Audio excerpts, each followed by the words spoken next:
Good morning, student.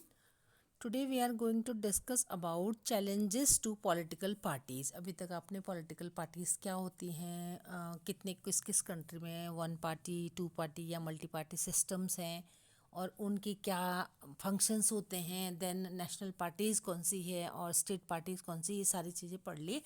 अब ये जो पार्टीज़ हैं बेटा, उनको गवर्नमेंट रन करते हुए या अपोजिशन में या जैसे भी बैठकर क्या क्या चैलेंजेस आते हैं, तो वो बहुत बड़ी चीज़ें हैं. ठीक है, तो यहाँ क्या बता रहे हैं, we have studied how crucial political parties are for the working of democracy as parties are the most visible face of democracy. जो पार्टीज़ है ना, डेमोक्रेसी में पार्टीज़ तो होती ही है ना. एक पार्टी अगर गवर्नमेंट बना रखी तो दूसरी उसके अपोजिशन में काम करेगी, तो वो जब काम करते हैं तो कैसे मतलब लोगों के सामने अपनी मिसाल पेश करते हैं, क्या लोग उनसे खुश रहते हैं या उनको जो उनके मैनिफेस्टोज होते हैं उसको पूरा करने में कुछ चैलेंजेस आते हैं.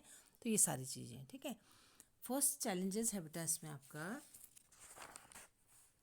The first challenges is lack of internal democracy. तो यहाँ पर भी आपको 5 मार्क्स का एक क्वेश्चन आ जाता है. पूरा आप लोग 1 2 3 4 5 जो है वो पॉइंट बहुत बाय हार्ट लर्न भी करेंगे. फर्स्ट जो इंटरनल चैलेंजेस है, इंटरनल मतलब जो democracy, lack of internal democracy मतलब जैसे कि सपोज़ करो एक पार्टी है, अगर हम बीजेपी की या किसी पार्टी की भी बात करते हैं या उस टाइम पे इंदिरा गांधी जो जवाहरलाल नेहरू के बाद में, तो वहाँ के जो ओल्ड कांग्रेसी नेताओं को क्या लग रहा था कि जो इंदिरा गांधी है उसी के हाथ में सत्ता है, बार बार वही या उनके फैमिली मेम्बर्स इस तरह से. तो वही चीज़ें अभी बीजेपी के लिए भी सोच सकते हो आप. पुराने जो लीडर्स थे उनको सत्ता नहीं मिली, कुछ ही नेताओं के हाथ में आ गई. तो जो इंटरनल आपस में होता है ना, तो ऐसा नहीं होता कि बहुत अच्छे से उनका आपसी वो चल रहा होगा. अभी आप उत्तराखंड का देखोगे तो हरक सिंह रावत पुराना नेता था, उसको लग रहा था कि शायद मैं मेन लीडर बनूंगा, उसको नहीं बनाया तो उसने बाहर निकल के वो दूसरी पार्टी में जा रहा है या पहले वहाँ से आया. तो इस तरह से इन लोगों के अंदर ही कुछ ना कुछ गड़बड़ भी रहती है. तो वो फर्स्ट चैलेंज है. ठीक है, तो बहुत बड़ा चैलेंज है. देन सेकेंड है बेटा money. No, the second challenge is the dynastic rule and succession system, as some parties are being held firmly by the families like a family property. मतलब कुछ लोगों ने बोला कि ये पार्टीज़ को या इसको लोग ना जैसे कि एक जॉब होती है ना, अगर उसमें से बिफोर मतलब रिटायरमेंट को एक्सपायर हो जाता, कुछ हो जाता, तो उसके फैमिलीज़ को मिल जाएगा, बच्चों को, या फिर जो फैमिली बिजनेस होगा तो वो तो बच्चे ही संभालेंगे ना, जब पहले जब बाद में. तो उस तरह से मतलब कुछ लोग सोचते हैं कि हमारी प्रॉपर्टी है तो अपनी ही फैमिली मेम्बर्स को लाना चाहते हैं. तो वो भी चैलेंजेस है. ठीक है, दूसरे लोग भी काम कर रहे होते हैं, एक्टिव मेम्बर्स जो होते हैं, तो उनको जो नहीं मिलता है तो वो भी एक चैलेंज है. देन थर्ड है बेटा, third challenges is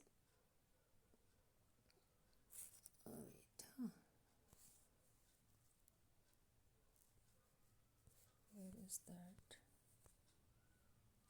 second challenge हो गया and third challenge. Third challenges है बेटा money and muscle power. The third challenge is about the growing role of money and muscles power in parties specially during election. मतलब election के time में ऐसा होता है कि लोग अपनी ताकत वाकत दिखा के भी अपनी तरफ लोगों को खींच लेते हैं या बहुत सारा पैसा देते हैं कंपेन के टाइम पे या लोगों को बांट देते हैं. तो इससे भी मतलब ये एक तरह से भ्रष्टाचारी है. तो ये भी चैलेंजेस है. ठीक है, पार्टी बदलना, डिटेक्शन होना, ये सारी चीज़ें. देन फोर्थ चैलेंज है, the fourth challenges is that very often parties do not seem to offer a meaningful choice to the voters. मतलब जो वोटर्स को देने के लिए ना एक ऐसा चॉइस नहीं होता उनके पास, एक कोई ऐसा विकल्प नहीं होता कि बहुत अच्छे मतलब लगभग लगभग सबके मैनिफेस्टो एक ही तरह होते हैं ना, कि कोई डेवलपमेंट में काम कर रहा है, कोई किस में काम कर रहा है. आइडियोलॉजीज़ क्या होती हैं, अगर कोई एकदम डिफरेंट टाइप की एग्जाम मतलब आइडियोलॉजीज लेकर आता है तो वो ज़्यादा अच्छा है. अदरवाइज सेम ही सबको लगता है कि क्या कर लेगा ये नेता आ गया, इसको भी जिताएंगे तो इसने भी वही सब करना है, 5 साल तक अपनी जेब भरनी है, हमारा क्या फ़ायदा होगा. तो इस तरह की थॉट भी लोगों में बनने लग गई है. तो ये भी उनके लिए चैलेंज है. यानी कि they agree on more fundamental aspect but they only in details on how policies are to be framed and implemented, मतलब किस तरह से पॉलिसीज़ नई नई बने, इम्प्लीमेंट हो। जैसे अब एकदम से यूपी का अगर हम बात करते हैं, कई बारी बहुत सारे लोगों से जो सर्वे होता है उसमें भी बोलते हैं कि हाँ इतना गुंडा राज था, वो ख़त्म हो गया, ऐसा हुआ, वो हो गया, मतलब कुछ दिख रहा है उन लोगों को 5 ईयर में, है ना। तो हम लोगों को क्या लगता है, यहाँ पर कांग्रेस का राज था अभी तो सेम है, बीजेपी आ गई तो भी सेम है, अगर अभी वो भी चलो एक बार दूसरे को मौका देते हैं क्या होता है, लेट्स सी, इस तरह की जो वो रहती है। तो वो सारे चैलेंजेस हैं इनके सामने। तो अब क्या करना होगा पॉलिटिकल पार्टीज़ को, कुछ जितनी भी मैनिफेस्टोज लेकर आते हैं, कुछ आइडियोलॉजीज लेकर आते हैं, उसको फुलफिल करना होगा, लोगों को दिखाना होगा कि हमने ये चेंजेस किए हैं, है ना। हर कोई रोज़गार की बात करता है कि रोज़गार मिलेगा या ये वो, लेकिन आखिर में पूरे 5 ईयर उनके कंप्लीट हो जाते हैं, कोई कुछ भी नहीं हो पाता है। तो मतलब इस तरह से उनको अपने पार्टीज़ के अंदर क्या रिफॉर्म्स करने की ज़रूरत है या पब्लिक के लिए क्या करने की ज़रूरत है, ये बहुत मैटर करता है। तो ये सारी चीज़ें आपके पॉलिटिकल पार्टीज़ की चैलेंजेस थे बेटा, ठीक है। अब हमारे पास लास्ट जो टॉपिक रह जाएगा वो है how can parties B reform, किस तरह से रिफॉर्म कर सकती है पार्टीज़, क्या क्या चेंजेस उनको लाने होंगे, है ना। जो चैलेंजेस हैं उसी को अगर वो अपना वो बना ले कि इस तरह से अगर मनी एंड मसल पावर होती है तो उसको हम ख़त्म करेंगे, कहीं पे भ्रष्टाचार होता है तो उसको ख़त्म करेंगे, ठीक है।